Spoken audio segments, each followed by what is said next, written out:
जय हिंद जय भारत। आप देख रहे हैं अजय भारत मीडिया, जहां हम बनते हैं जनता की आवाज़। भारत अंतर्राष्ट्रीय संस्कृति केंद्र गुरुग्राम में जो बनने जा रहा है, उसके शिलान्यास समारोह के अंदर पधारे हरियाणा के शिक्षा मंत्री कंवरपाल गुर्जर। उनसे अजय भारत ने बातचीत की। शिक्षा के साथ ही उनसे जानना चाहा कि जो गुरुग्राम में खस्ता हाल स्कूल हैं उसके बारे में सर क्या विचार है। तो उन्होंने बताया कि आने वाले समय में इसका बजट पास कर दिया गया है। हरियाणा सरकार की तरफ से कोई भी स्कूल खस्ता हाल नहीं है। अर्थात ये हुआ कि उनके पास में इसकी जानकारी ही नहीं है कि गुरुग्राम में कितने स्कूल खस्ता हाल हैं।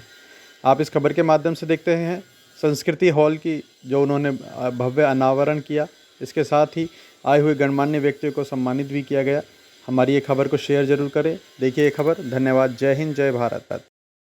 संस्कृति केंद्र में आप आए हैं, तो क्या कहना चाहेंगे इसके बनने के बाद में क्या कुछ सुधार होने वाला है? निश्चित। देखिए, मैं अमित जैन जी को और उनकी पूरी टीम को बहुत बालाजी को मेरी ओर से बहुत शुभकामनाएं, बहुत बधाई, बहुत साधुवाद कि इस प्रकार का जो प्रयास इन्होंने शुरू किया। क्योंकि किसी भी देश की पहचान जो है उसके कल्चर से, उसकी संस्कृति से होती है। इकबाल ने एक शेर कहा था कि यूनान मिस्र रोमा मिट गए इस जहाँ से, कुछ बात है कि ऐसी हस्ती मिटती नहीं हमारी। तो हस्ती क्या है? वो हस्ती है कल्चर हमारा, हमारी संस्कृति है। हालांकि रोम भी कहीं मिटा नहीं, मिस्र भी कहीं मिटा नहीं, वो आज भी वैसे के वैसे हैं। व्यक्ति वहाँ वैसी है, जमीन वहाँ वैसी है। लेकिन केवल जमीन और आदमी से ही देश नहीं बनता, देश जो है उसके कल्चर से बनता है। तो उस कल्चर की रक्षा होनी चाहिए और उसके लिए अमित जी ने जो प्रयास कर रहे हैं, भाला जी जो प्रयास कर रहे हैं, मैं उनको साधुवाद देता हूँ। स्कूलों की हालत जो खस्ता है, तो उसके नवीनीकरण के लिए आपके नहीं, कहीं हालत खस्ता नहीं। देखिए 18,000 स्कूल हैं। 18,000 स्कूल में कुछ स्कूलों में थोड़ी सी खराबी होते हैं। मेरा ख्याल है आपका भी मकान है, उसमें एक आधा कमरा गड़बड़ी होगा, तो कहीं ना कहीं थोड़ी बहुत ही गड़बड़ चलती रहती है। अब 18,000 का सारा को एकदम नहीं आप बना सकते। अगर एकदम भी बना दोगे फिर दोबारा कुछ ना कुछ खराब हो जाएंगे। तो ज़्यादातर स्कूल जो है उनकी बिल्डिंग हमारी अच्छी है। लेकिन अभी हमने 220 करोड़ रुपए का टेंडर भी कर दिया। काफ़ी अब तक हम स्कूलों में ठीक लग रहे हैं। अगली बार फिर दोबारा करेंगे तो स्कूलों को कुल मिला के ठीक है, लेकिन जहाँ जहाँ कमी है उसको भी ठीक कर रहे हैं। मेरा नाम बोधराज सीकरी है। एक समाज सेवी के नाते उपस्थित हुआ हूँ। जैसा कि आपने देखा है, ये एक अद्भुत और विलक्षण भवन यहाँ पर बनने जा रहा है।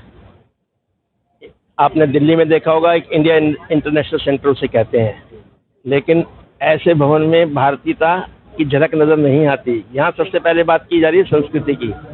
अगर आपने देखा कि ये जो आज का जो सेशन है उसमें प्रवासी संस्कृति अलग है, विभिन्न है और विलक्षण है और अद्भुत है। कैसे? क्योंकि जब कोविड के दौरान 205 देशों के अंदर ये महामारी आई, तो भारत एक पहला देश है जिसने अपने लोगों को टीकाकरण के अतिरिक्त 100 लोगों को टीका भेजा, और 100 देशों को, और 100 में से 50 देशों को फ्री। जब वो कहते हैं ना वसुधैव कुटुंबकम, वो खाली कागजों में नहीं है, वो कोई नारा नहीं है, वो वास्तविकता है।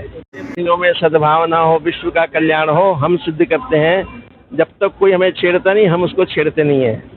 अपनी सुरक्षा हमारा देश जानता है। लेकिन हमारी संस्कृति क्या है?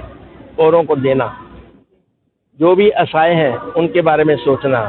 आज विश्व के अंदर प्रवासी भारत, जो हमारे भारतीय मित्र हमारे वहाँ रहते हैं, वो हमारी संस्कृति को वहाँ पर कायम रखे हुए हैं। ये बहुत बड़ी उपलब्धि है, क्योंकि वहाँ जाने के बाद कई बार परिवर्तन आ जाता है। लेकिन अब जाओ, वहाँ मंदिर हैं, वहाँ पूजा स्थल है, वहाँ हमारे अन्य प्रकार के त्यौहार आयोजित किए जाते हैं। यद्यपि हमारे राष्ट्र के अंदर बहुत सारी संस्कृतियाँ हैं, लेकिन उनके अगर समूह को एक किया जाए तो उसको कहते हैं भारतीय संस्कृति।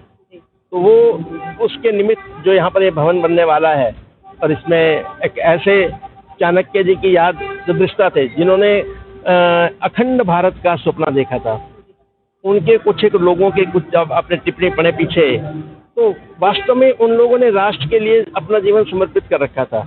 आज भी आपने देखा कितनी सादगी के लोग, जितने भी बैठे सारे संत पुरुष हैं, आचरण से, पहरावे से नहीं।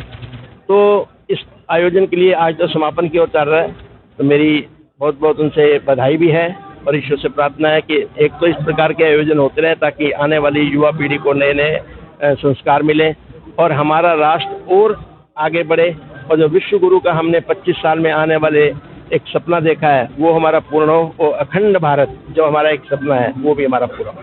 सीकरी जी, अगर हम शिक्षा की बात करते हैं तो आजकल लोग मॉडर्न एजुकेशन को ज़्यादा इम्पोर्टेंस देते हैं, और जबकि हम विश्व गुरु की बात करते हैं तो वहाँ हमारी गुरुकुल शिक्षा की इम्पोर्टेंस ज़्यादा होती है। आपने देखा कि आज का युवा संस्कार विहीन क्यों हुआ, उसके दो कारण थे।